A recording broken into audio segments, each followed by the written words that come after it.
New day, new game on the channel, and today's game is something for the really specific audience. But we believe that there is a lot of people on our channel who love military games, and especially World War I games. After the release of Battlefield 1, there was not many games that were giving you such, well, let's say, feeling. And there is overall not at all many games about World War I, where the World War II is always the one that is main focus. If you played games like Verdun or Tannenberg, you will already be familiar with Black Family games. That is unique FPS genre. It's a series more about the historical accuracy than bombastic fun, which is great of course, but often leaves its game in the feeling somewhat lacking of fun of mainstream shooters. Isonzo, which is our today's guest, is no different.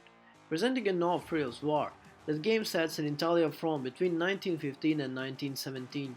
The Battle of Isonzo is during World War I is one of the most really well known.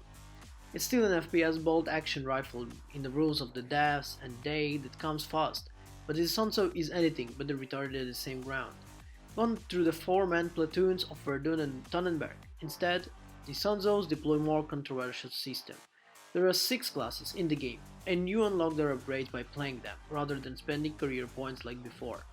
So, before we dive deep and look more closely at what Isonzo brings to us today, I would like to ask you, if you're not subscribed to the channel, please do that. If you're already done that, then press notification bell and be ready to start. Taking control of either Italians or Austro-Hungarian forces, you'll engage in bloody trench warfare to take a territory and hold it against an enemy.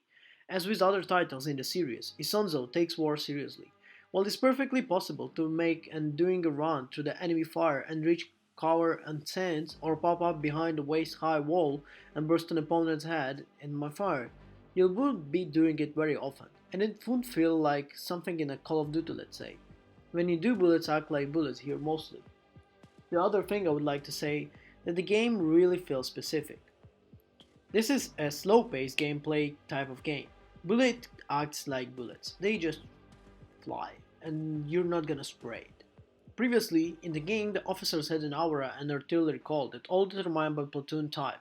Now every officer can order a charge, which gives an instant respawn for a short time, and direct the battle with orders. By the way, one of the main maps of the Battle of Isonzo is the one that you could see in Battlefield 1 also. The big map. You would probably already kind of realize which one I'm talking about when you're looking at the gameplay on the screen.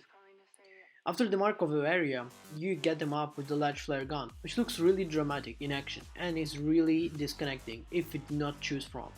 Artillery, champ and air are columns as stars and going to the say as the recon of the many. We have 3 columns of not its only flare but more like artillery, chemical and air.